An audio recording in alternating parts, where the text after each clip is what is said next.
Okay, so it is 1 o'clock, and so we'll get things moving. Welcome to all of you, everyone who's tuned in today for Grand Rounds. My name is Todd, and I'm the chair and organizer of Grand Rounds here in Textiles. The first thing I'm going to say is, can you please all mute your microphones? I can see who's not muted, so I can name and shame, but I'm not going to do that. But please mute your microphones because all the shuffling around comes through and gives us lots of feedback. So please mute. There we go. There, she's done it. So Grand Rounds is now socially distanced by the Zoom platform, and this is our third Grand Round now of the new world, the new normal. And I'm really pleased to see the numbers of people who are joining is gradually increasing. And I think this week we do have some members of the public who have joined in the Zoom call that Rod has arranged. These are the people who've been involved in the textiles process. So welcome to them, and just a reminder to our healthcare professionals who are here as normal that we do have some members of the public here. Not that that makes any difference. We're very welcome. You're very welcome, and we're pleased to have you. The Grand Round this week is going to be Rod Mountain and friends talking about Textiles Matter. But before we do that, I'm going to hand over to Liz Fury, who's from the Immunology Lab, and she's going to give us our operational update this week. She's going to talk briefly about the hot topic of serology and coronavirus antibodies. Liz, I'll pass on to you. Thanks very much, Tom, and thank you for the invite to come and just clarify the situation where we are, both in NHS Tayside and also in NHS Scotland, maybe a little bit about where we are in the UK as well. So very first thing to say is there is no operational antibody test anywhere in the UK at the moment. There is no national steer about who we're going to be measuring, and there is no Scotland information about who will be measured on an antibody test. However, the labs have not been sitting idle. We now have validated antibody tests in Glasgow, Lothian, Lanarkshire and Highland. We are validating our assay over the next 2 weeks, and the reason we are slightly later is because the assay took a while to get to us. So we will be done in the next couple of weeks, as will NHS Fife. And Grampian will be a bit later than that because their assay's coming a little bit later again. So there will be assays available around Scotland, but at the moment we have no idea what we will be asked to measure, how many we will be asked to measure, and who we will be asked to measure. The other important thing to say about antibody is it does give us an indication of whether people have been exposed to the virus, but it currently gives us no indication at all about whether you are immune to the virus. And that's very important for everyone to understand that. Antibodies at this present moment in time do not confer immunity. We have no idea what the level of antibody means and whether there are people who are immune and whether people can get infected again or can have antibodies and pass the virus on to other people. That's not a message that you're hearing uniquely from me. That's the national message. I just need to make that very clear to everyone. We do have a study that's just started in Tayside. It's called the MATCH study, and we are collecting samples that will be measured for antibody levels in staff from the NHS. It's all levels of staff, it's not particular staff, and you will be contacted if you've previously had a swab, so we can ask you if you would be willing to give a blood sample to us. It's completely voluntary. And if you want to know more about that, I'm very happy that you contact either me or the other person that's running the study, which is James Chalmers. I'm going to stop there and allow anyone to ask any questions about antibodies, because to be honest, there's more questions than there are answers at the moment. Okay, so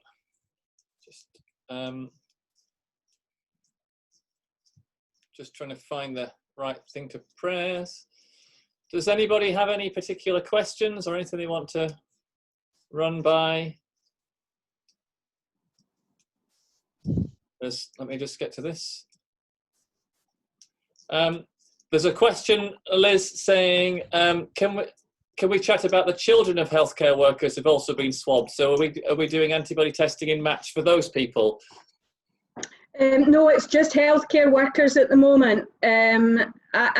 We haven't got any ethics to move it out to families at the moment, as far as I'm aware. Okie dokie.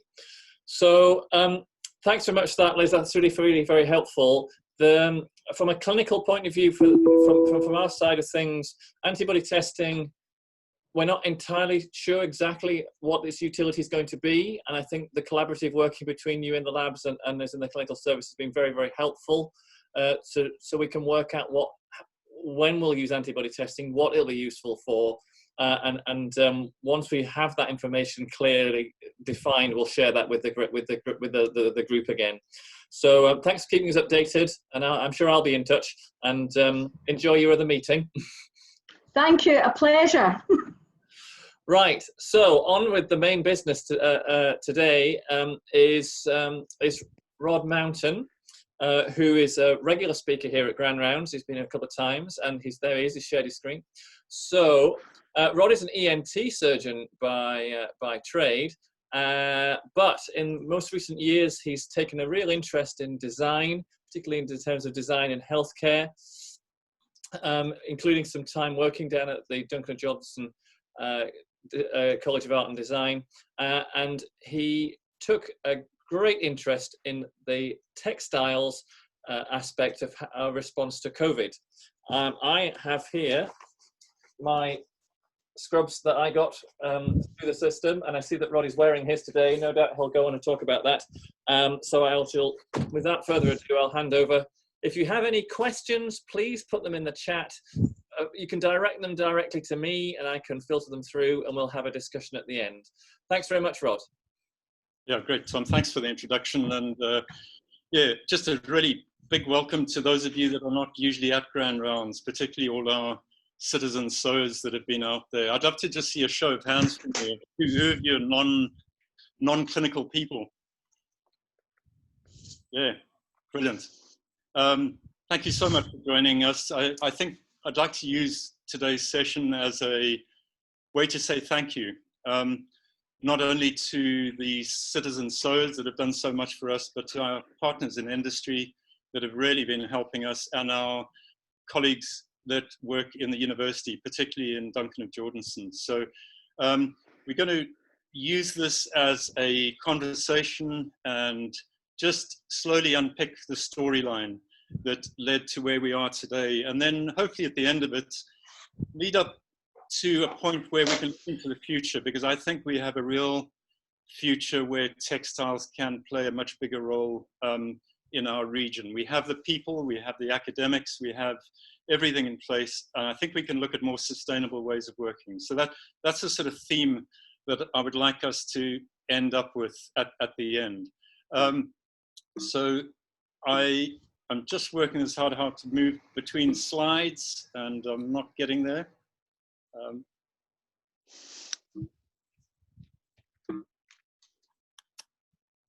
There we go. Textiles and healthcare, I hadn't really realized the sort of incredibly close link and importance of textiles in just about everything we do, particularly myself. I'm a surgeon, so I'm in theatre with my anesthetics colleagues. And if you actually stand back at what we do in our practical work environment, in our face-to-face healthcare, it's so important, the actual stuff that we wear, the scrubs, the gowns, but very importantly, the likes of the PPE face mask. These are textile-based. They've got textile-based filters to them. The filters that we have in anesthetic machines filtering out viruses, they're textile-based. So textiles are incredibly important to what we do normally, but have been even more important during COVID and what follows on. So this journey and this, there we go, that I'd like to describe to you, one is one whereby a group of people have come together in order to solve a problem. And a problem that we faced probably about 6 weeks ago with a shortage of scrubs. Due to supply chains being rather fragile globally, Tayside was unable to get easy access, as we usually do, to the scrubs we were at work.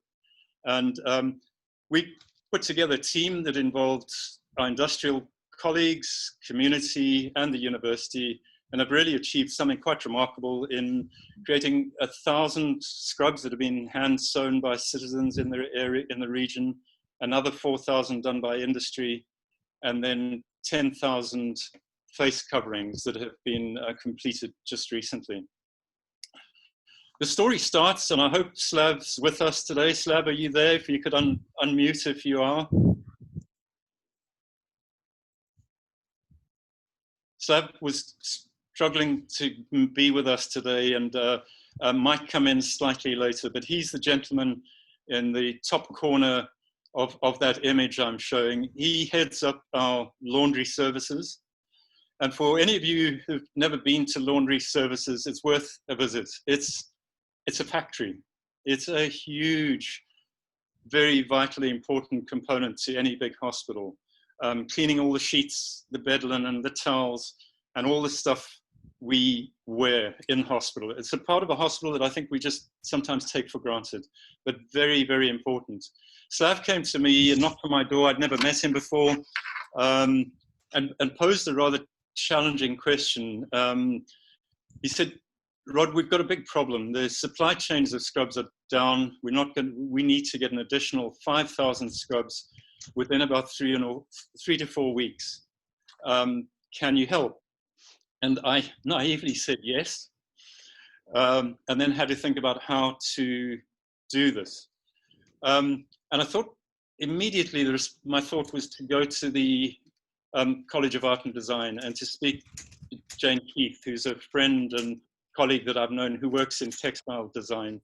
And I phoned up Jane and asked her the question one night, Jane, this big problem, how can we address it? And I'd like to bring in Jane next to just give a rundown of what followed. Jane, could we unmute you? Hello. Hi Rod, it's Beth here. I think Jane's been having problems. Are you there now? I am actually there now. I'm now on my phone. This is okay, and you can all hear me okay. Yeah, no, it was a wonderful opportunity. Phones and said that they had this potential blockage in the supply chain of their normal procurement of being able to get their order of scrubs coming in, and they needed 5,000 scrubs within the 3-week, 4-week period to come in to help with the patient-facing issue of the scrub supply. And so it was a bit of a weekend of thinking about how on earth this would be possible. And as part of the university, we really felt that we could help contribute to that demand. So it was then a part, the huge kind of effort as well from the community, really wanting to help and aid the NHS workers and how they are contributing towards this, pandemic and what they can do to help.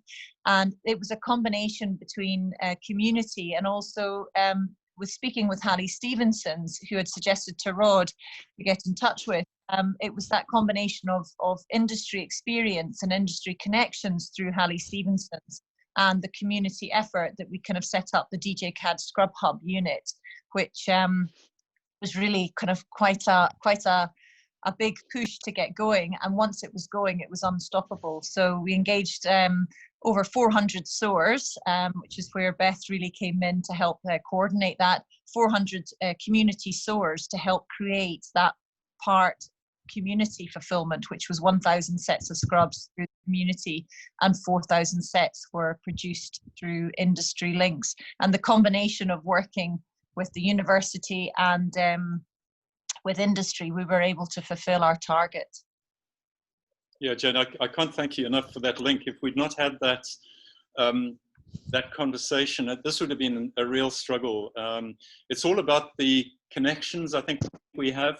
We're lucky in Tayside. I think we have a scale where we do know people and they're you know, a quick phone call and things can happen. And Jane suggested Hallie Stevenson's to me in a conversation in an email as a textile producing company in Dundee. Now, Jimmy Campbell's going to have a word, but I have to admit, at that stage, I had no idea who Hallie Stevenson's were. Little did I know that they made the waxed, high-quality cotton fabric that goes into barber jackets, and goes to a lot of other fashion and design houses around the world. But I Googled Hallie Stevenson's and found that their website was closed because of COVID, that the factory was closed, but there was a little email link for emergencies that you could access. And I just filled this in very quickly and fired it off. And I would suggest that it was literally 10 to 15 minutes later that I got a response back from Jimmy Campbell, who manages Hallie Stevenson's. And I'd like to pass on to Jimmy because he's been very key to this whole project and to probably some really clever ideas as to where we go in the future. Could I hand over to Jimmy?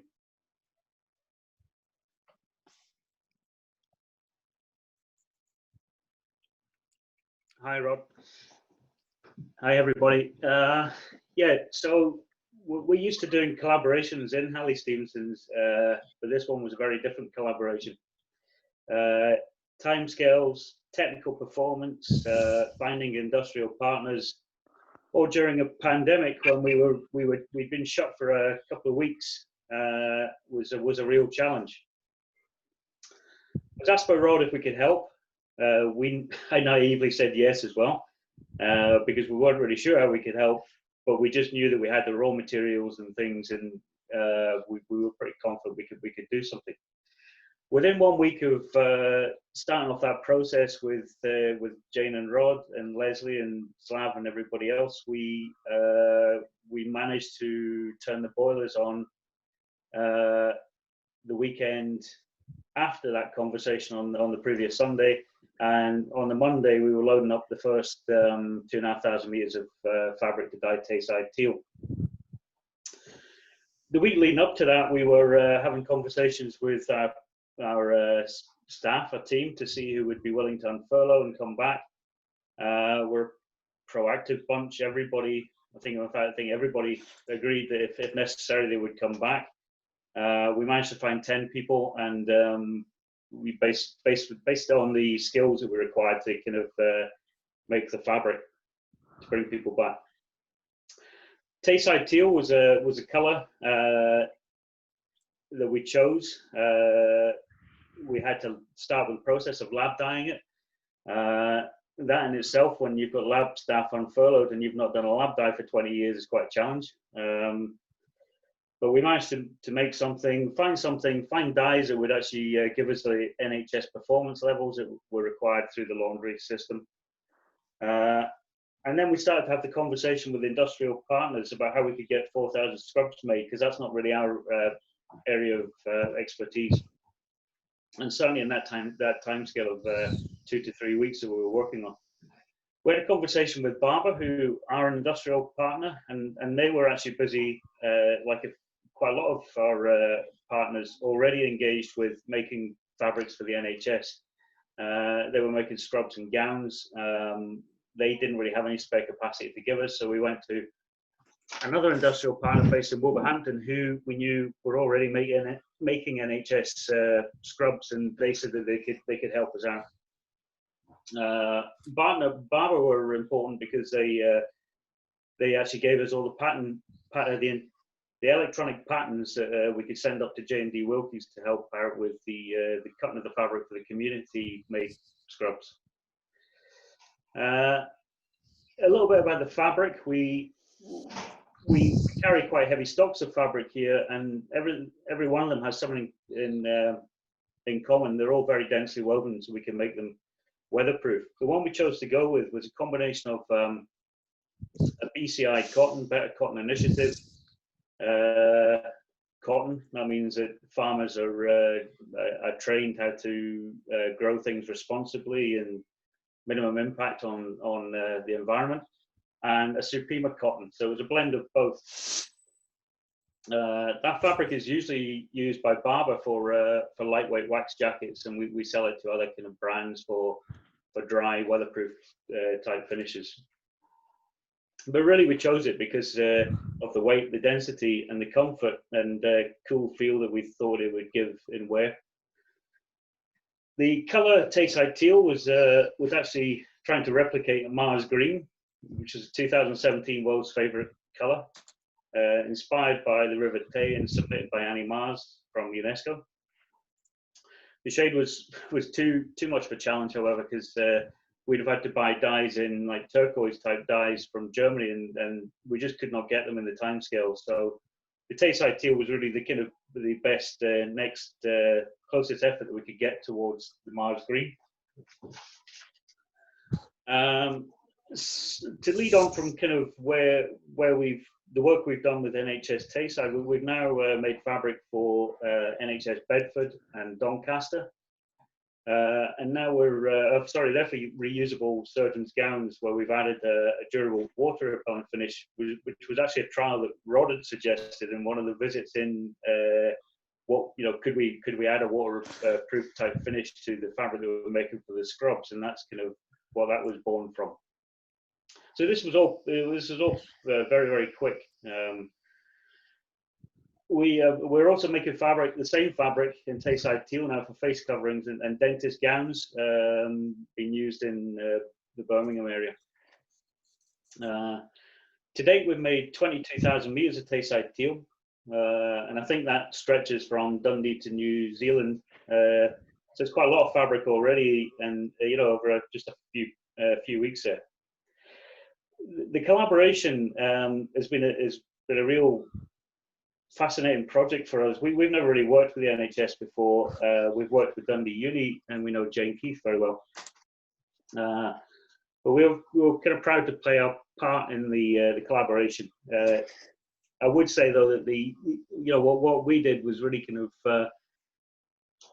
the local sewers in the hub were the one that was really amazed me how they managed to make that kind of quantity of scrubs in that kind of time scale. That was a tremendous effort.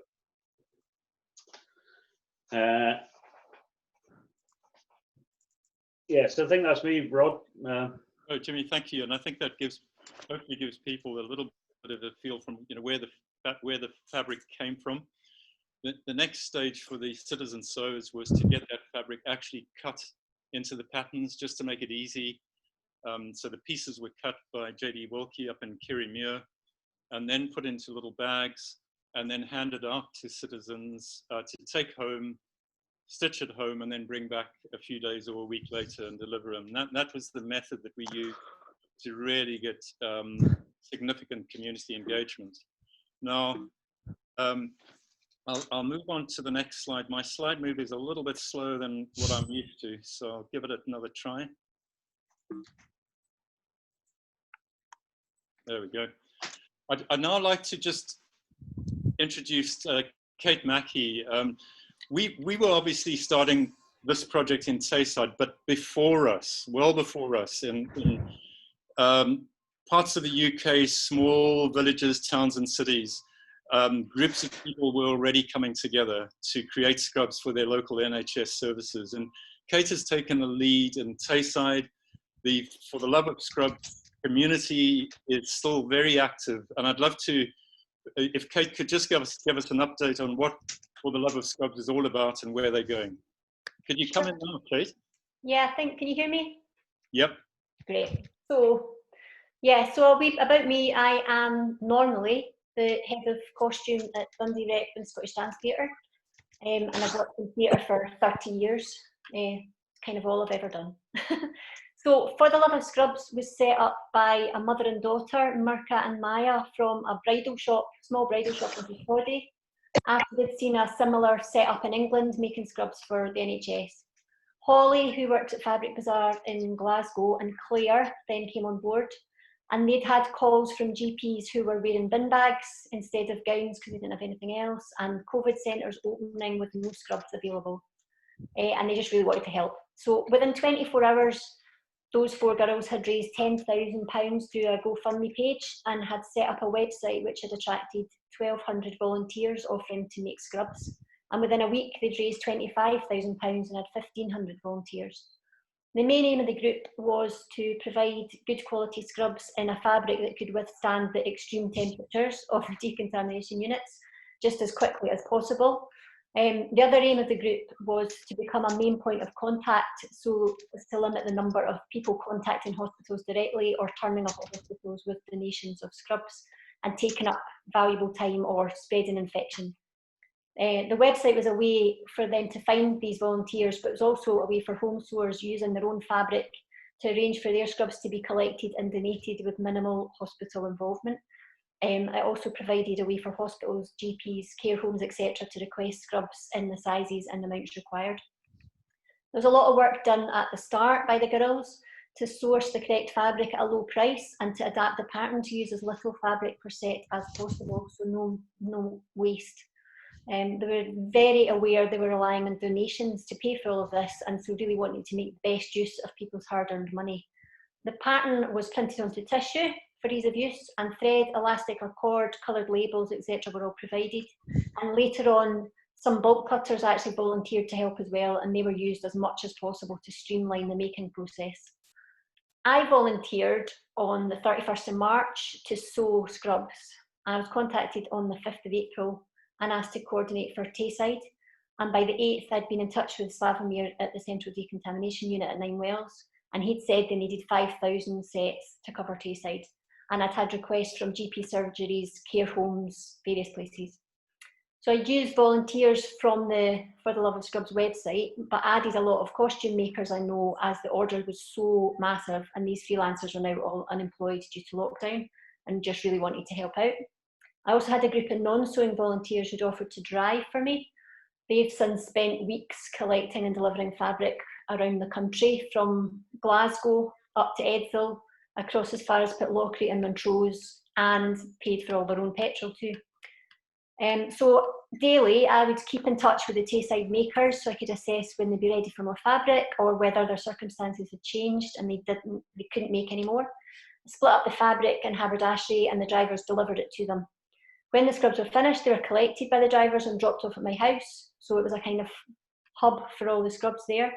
I would check them over and distribute them to 9 Wells or wherever they were needed. The first few weeks were insane. I was doing a minimum of 14-hour days, 7 days a week to get set up and producing scrubs as fast as I could. When I wasn't organising makers and drivers or reporting back to the main group, I was cutting and making scrubs. I think at one point I had around 60 metres of fabric on various cobbled together washing lines around my house. Couldn't move for fabric. Nothing compared to what the main girls, Maya, Claire and Holly, were doing. 4 of them were running this for the entirety of Scotland, with coordinators like myself in each area. Holly kept in almost daily contact with me to offer support to see when I was ready for the next batch of fabric. The makers all over Scotland, but from ones I know in Tayside, were amazing. Judging by the amount of scrubs made in the first few weeks, they were working like machines. We had costume makers and designers, people from the fashion industry, potters, artists, teachers, home sewers. We've had people making huge amounts to people making a few sets, and every single set has contributed to the total. So on the 14th of April, Jane contacted me and talked about the idea of the DJ CAD Scrub Hub and the Hallie Stevenson's fabric. After speaking to Holly, though, we decided it would be unfair to carry on providing free scrubs to NHS Tayside at this point, as they now had other sources looking to provide scrubs for them, whereas other areas of Scotland didn't. The decision was taken to stop supplying 9 Wells as soon as the other sources were fully up and running, as we didn't want there to be a gap in the supply. So on the 11th of May, Slavomir collected his last batch for 9 Wells. We carried on providing scrubs to GPs and care homes in Tayside, and redeployed various NHS staff, dental nurses working in COVID hubs. But other than that, we focused our attention on the rest of Scotland, where scrubs were still in very short supply. So a few facts. To date, we've made 1,000 sets of scrubs in Tayside, some donated to the central unit at 9 Wells and others to GPs and care homes. For the Love of Scrubs have raised over £46,000 through the GoFundMe page. Over 23,000 metres of fabric have been bought with these donations. And across Scotland, over 10,000 sets of scrubs have been made from a combination of this fabric and home sewers' own supplies. and donated to NHS Scotland. And I worked out, I hope this is right, to put it into perspective, to make 10,000 sets of scrubs in the way we were, so obviously not big manufacturing, working from home, it would take one person working a 39-hour week with no holidays 15 years, and for the love of scrubs did it in 8 weeks. So it's been quite a huge effort. So yeah, I hope all my makers are very proud of themselves. Yeah, and Kate, from all of us, please, just a very, very thank you to all of them. If you could please convey that to them. Well, absolutely, yes. Thank They've you. definitely been part of the whole team effort here, and very, very valued by all of us. So a big, big thank you. Great, thank you.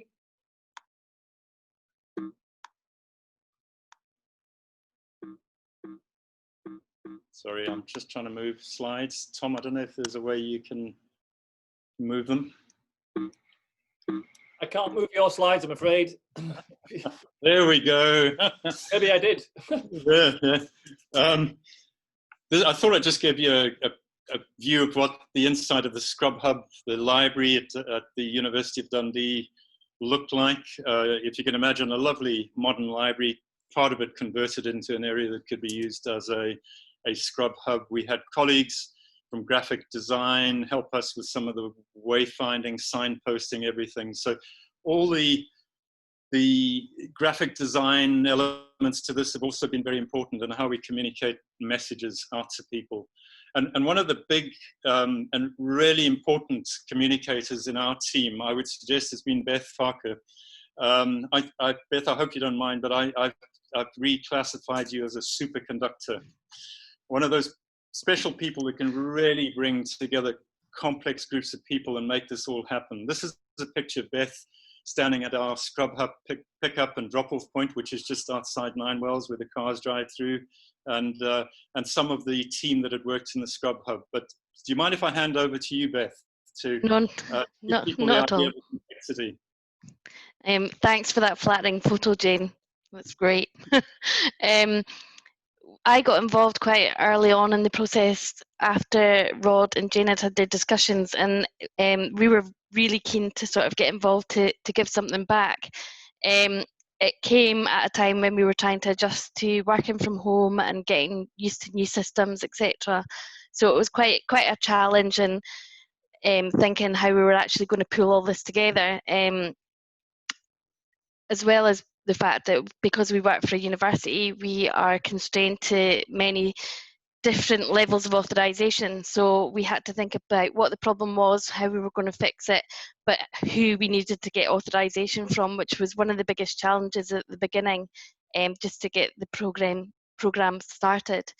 So at first we had to have all our equipment moved out from DigiCAD into the main library, all our sewing machines, etc. And then, as you can see in the picture there on the slide before, have all the distancing mapped out, just to make sure it was safe for anyone that was going to be working in there.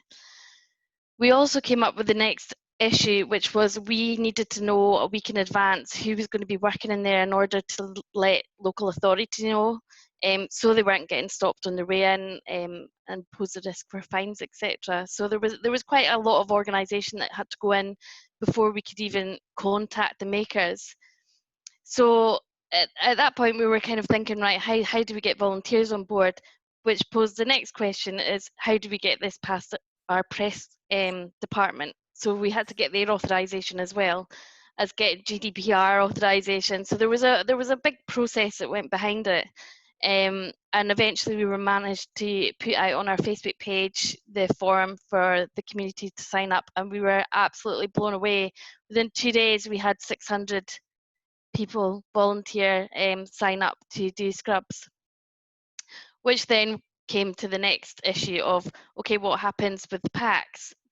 How many do we give out? How do we manage control the sort of logistics of it, the traffic coming through the hospital, and still keep everybody safe and abide by all the rules that were in place? So working with the new systems from working from home, we had recently been moved over to Office 365, so it was down to me to kind of find different ways that we could manage the traffic that was going to come through. And that was basically sort of my involvement all the way through, and then communicating with the makers. And I come from a media background, so I'm used to communicating with people on a daily basis. So, and I know myself, it's really important for people to be kept up to date on what's going on, what the processes are, how they're helping, and just have that sort of community spirit. And I have to say, the community were absolutely amazing. They organised themselves a lot of the time, which made it really easy. They built themselves into groups depending on where they were based, which really helped with pickups, etc., kept the traffic down again. So I can't take any credit really, because the community were just fantastic with engaging, with getting on board, with communicating really well, and it was just a great program to be part of. So, and that's about it from me, Rod. Yeah, I know, but and a big thank you. I'll remember for the rest of my days the standing out in the street at the front entrance of Nine Wells together with you and your team. And I think a really important, something special happened there, just seeing people's faces coming through, driving through, winding down their window, and us handing them bags or bringing them back. I think, 2 thumbs up, a feeling that people were contributing, that there was a purpose to what was going on. And I think there's been a wonderful, unmeasurable factor that's gone on in and around this project that is going on and occurred in society. It's one of those things you just can't measure. Thanks so much, Beth. And you're welcome. Thank you for pulling it all together. Not at all. So yeah, I mean, my take on all this this project is that it's way more than just the scrubs and the face coverings and the stuff that we've made. We've really triggered a conversation and a new way of thinking and a new way of working, and hopefully something that we'll continue to do in our post-COVID world, all just working together more collaboratively. The next bit, I really wanted to highlight to you where we are at the moment in the bigger picture of PPE, gowns, and all the stuff that's actually being made today for us in the health service, the gowns and other PPE that's being done. We've developed a wonderful working relationship with a company called Keeler, based in Glenrothes, who make high quality outdoor gear for people to wear, outdoor garments that are very weatherproof. They have wonderful technologies in relation to all the seals that occur on weatherproof garments. And we've just been very fortunate to again have a great local industrial partner close by. And I'd like to bring in Ruan Fernando to give us a little update as to the national work that is going on and where Ruan thinks we could take this from a more sustainable point of view. If you wouldn't mind coming in, Ruan. Hi, Rod. So if we start our story probably near the beginning, we were first, our sister company makes machinery for the garment textile industry, so ultrasonic sewing machines, which is used in the surgical gowns that you're used to using. We were approached at the beginning by a number of companies, including Burberry, to say, well, can we get those machines to make the gowns? And it was trying to first of all explain and say, well, these are normally made in China in high volume, in even more sophisticated machinery. We only have 3 machines in UK, and you aren't going to even touch the surface of what you require if you try and replicate what you have, which are the surgical gown, you just try and replicate it. So we started a process of trying to design something that met the medical requirements of PPE, protecting the user, but could be made locally within UK, within Scotland. So we worked with NHS, came up with some designs, put them through to NHS for approval, and that's sort of that's what we have at the moment, which is an isolation gown for COVID-19 to protect the user, and that's using machinery that's available, as you just said, with the scrubs, which is available in Scotland, and we can produce in high volume. So we started that process. we then got the contract from NHS Scotland to produce gowns. Our next problem is we also produce for emergency services, ambulance, police, and that was also in demand. So we had a problem that we needed to work safely, safe distance, and also keep our existing emergency services supplies going. So we had to open another building at very short notice. So we basically found a building close by, had been empty for about 5 years, and in 11 days we converted that building, the picture you can see now, to garment ready production. We started 3 weeks ago. We're now producing 15,000 gowns a week going into NHS Scotland. So that's our story.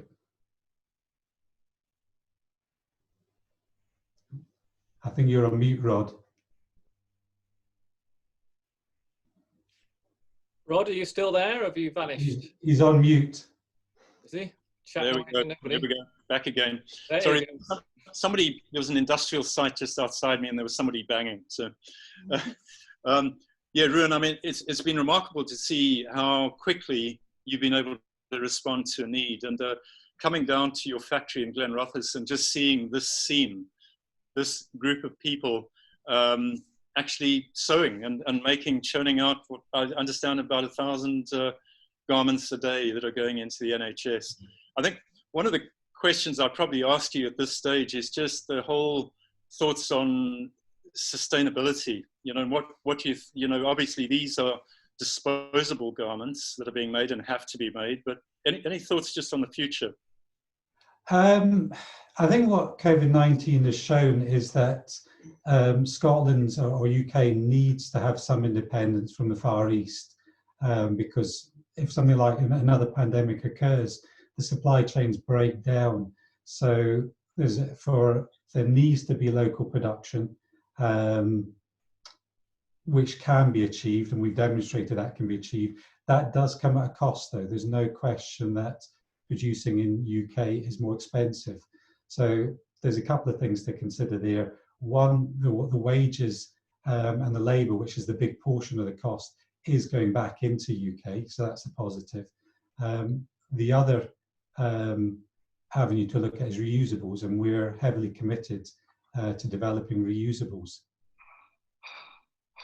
Yeah, and thank you. And I think this is a partnership that I think, together with our academics at the university, together with Hallie Stevenson and our other partners in the area, I think we can achieve something with reusables and bring them back. When I think about, as a surgeon, we used to wear long sleeve gowns a few years ago whenever we were operating. Then we moved to disposables, and I see no reason why we can't go back to a model that is really more ecologically sound in the bigger picture.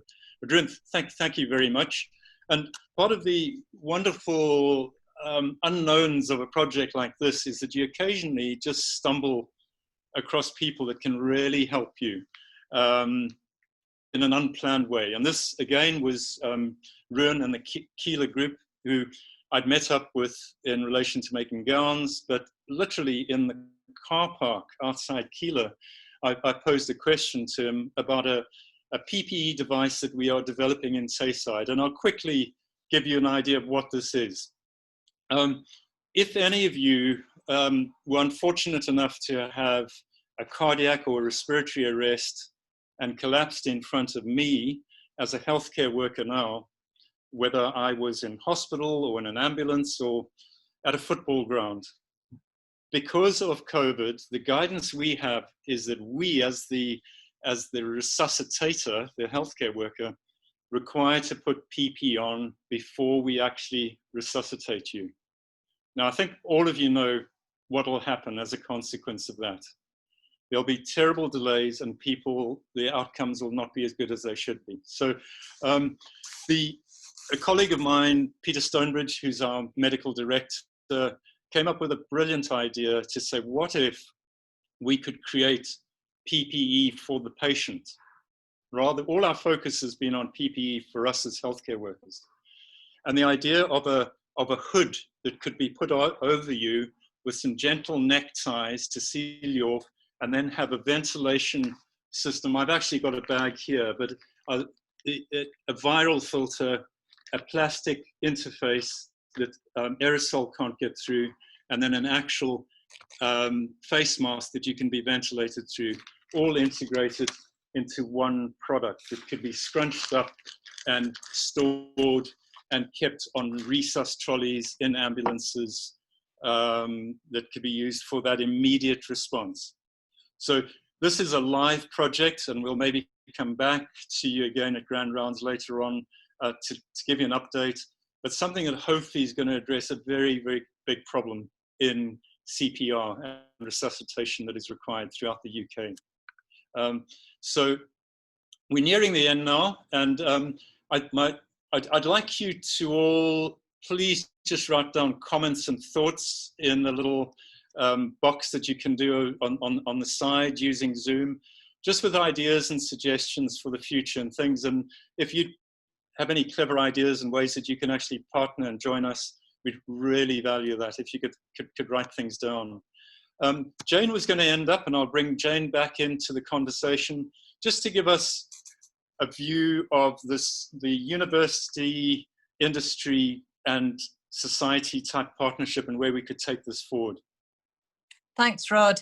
Yeah, so it was all this whole project has been an enormous learning curve of what can be achieved under tight restrictions and guidelines, and with everybody kind of pulling together and in it together, and this huge community effort that all our amazing SOARs contributed to supplying, the NHS for PPE, has really taught that actually there's so much immediate resources available locally, whether it's industry, whether it's local SOARs and makers, small industry professionals, larger industry professionals, the combination and the knowledge transfer as well between academics and the university, student education and learning, as well as community outreach, as well as industry engagement, and joining all of those dots together between all of those different areas. And that one of the key drivers here has been Rod in the NHS with all of the initial ideas. And that creative thinking, it's that design thinking of how you can actually solve a problem, thinking slightly out with the box. So phase one was with the Scrub Hub, which again was kind of initially slightly, out of the box thinking, and would this be possible? I remember Jimmy Campbell's comment to me was, "Are you absolutely mad thinking that we can get 1,000 sets of scrubs made by local SOARs in that tight space of time?" And it was to help drip feed the supply along with the love of scrubs until the industry professionals, Jimmy's industry order came through. But that combined effort really made a huge difference. So the learning from that phase one of the Scrub Hub has led on to, okay, well, in this pandemic, there's been an enormous, a lot of creative individuals have lost their normal streams of income. A lot of self-employed people, a lot of small local businesses, whether they're, in the fashion industry or whether they're, small sole traders producing, whatever garments or such like. But there's the skill set and there's the hunger to be able to adapt and be flexible with how they're actually generating and bringing in their income. And I think this idea of paying professionals and paying local industries to actually help a bigger local cause. So it's almost creating, phase two is really now about responding to the demand for fabric masks, and the idea for any sense of normal to get back to normal, people to get back to normal.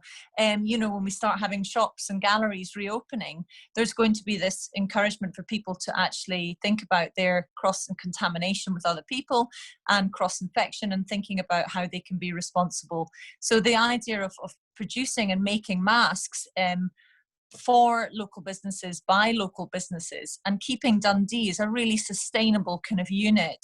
So phase 2 is really about setting up this new venture, this business, which will be linked with the university and linked with Creative Agencies Network. So Dundee City, UNESCO City of Design are fully behind us on this idea as well, and Dundee City Council. So there's some really good kind of local support here, and we'll continue to work with Hallie Stevenson's, with J&D Wilkie, who were amazing producing all of these cut components for our scrub sets to make that as efficient and quick as possible, as well as other local manufacturers and industries, so whether they're large or small. So that's going to be the next stage. And then moving on to phase 3, which I think is particularly relevant for the NHS as well, is this whole conversation has really started off with, you know, kind of supply chains being blocked.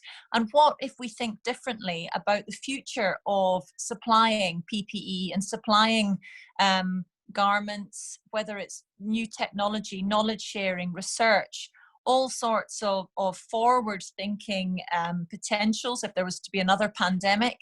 How do we have a really good sustainable local economy which can really support future problems and future situations which could arise? So it's about looking at a long-term business vision and thinking about how we can kind of change the way procurement is thought about within the NHS, and also helping and working together as a community, as a university, as industry, and as NHS to really make a very strong and resilient community. Thank you, Rod. I can't thank you enough. And I think this longer term vision is what we need to all focus on and keep alive well into the future. So thanks so much. None of these sort of projects ever occur without a really, really good manager helping run it. And I'd like to quickly introduce you to Leslie Roberts. And Leslie's new to Textiles. And Leslie, you can correct me if I'm wrong, but you were really just thrown in to help manage this project and have steered us all through in just a lovely way. I really can't thank you enough, but if you wouldn't mind coming in.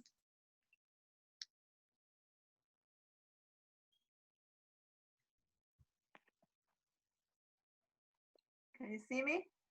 Nope. Okay, we can hear you. Okay. Okay, I'll just speak then, and we'll see how it goes. I've started. Okay.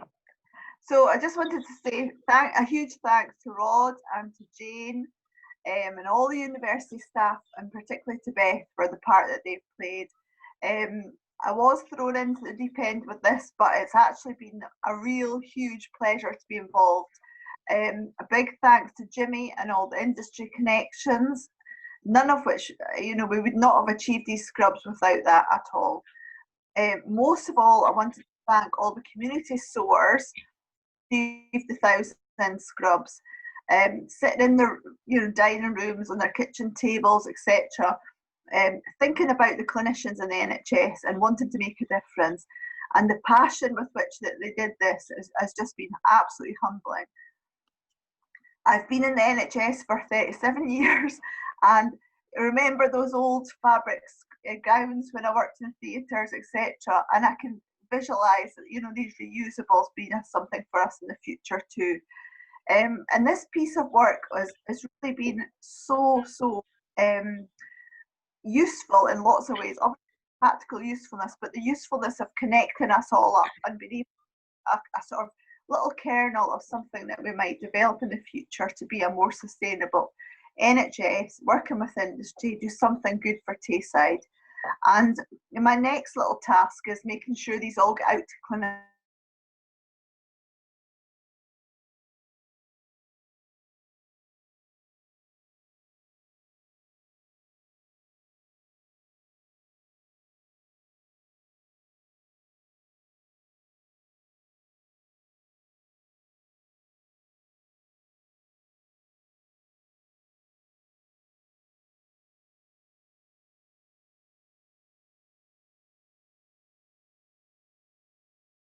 and how you can run a very complex process like this and not actually have physically met somebody, but it can be done.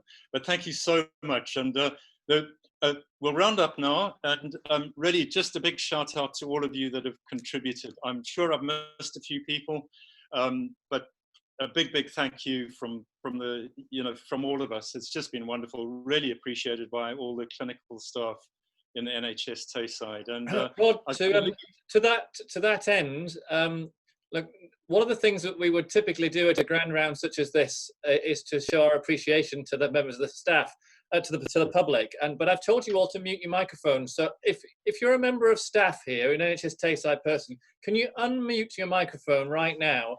And can we give a massive round of applause as an appreciation to the citizen sewers? Okay.